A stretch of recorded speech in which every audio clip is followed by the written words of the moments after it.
જોરથી બોલો ભાતીજી મહારાજ કી ભાતીજી મહારાજ કી એનાથી જુસ્સો આવે આપણને હું ભાઈઓને કહેવા માંગુ છું કે પહેલું અપમાન આપણું પરસોત્તમ રૂપાલાએ કર્યું તોય આપણે પકડી રાખ્યું ભાજપ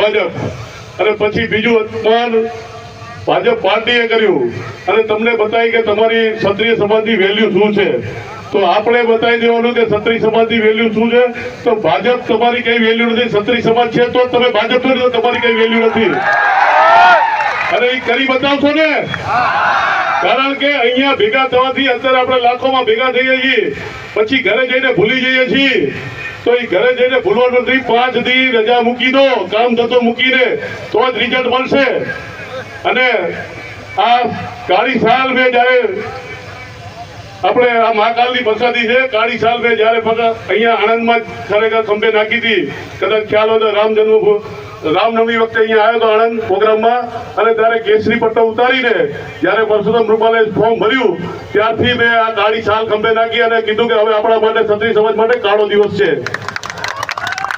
એટલે રોજ આપણને દુશ્મની યાદ આવે કે કાળો ખંભો નાખું ને એટલે મને ખબર પડે કે આપણી દુશ્મની શું છે અને તમને કહું ભાઈઓને કે બહેનો રોડ ઉપર આવી જાય એમનામાં એટલો રોષ હોય અને તમે હમણાં વિડીયો જોયા છે મુન્દ્રામાં કચ્છમાં પછી દરેક જગ્યાએ તો આપણું લોહી ગરમ થઈ જાય ઉકળી જાય કે હારા 2-4 જણા કાપી નાખીએ એટલી દાંત ચડે તો હું એ કહું છું કે અત્યારે લોકશાહીમાં 7 તારીખે એમને બટન દબાવીને બતાવી દેવાનું કે ક્ષત્રિય સમાજ શું છે અને એના માટે આપણા ક્ષત્રિય સમાજના જ ભાઈ અમિતભાઈ ચાવડાને જીતાડીને મત આપીને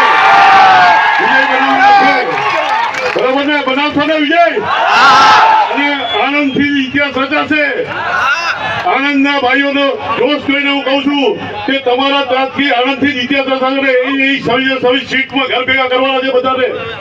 અને ભાજપને એમની ઓકાત દેખાડવાની કે ક્ષત્રિય સમાજથી વેર કરો ને ક્ષત્રિય સમાજ પ્રેમથી માથું દઈ દે બાકી વચ્ચે જણા તો ભલભલાની પથારી ફેરી નાખે જય માતાજી જય ભવાની જય મા કાણી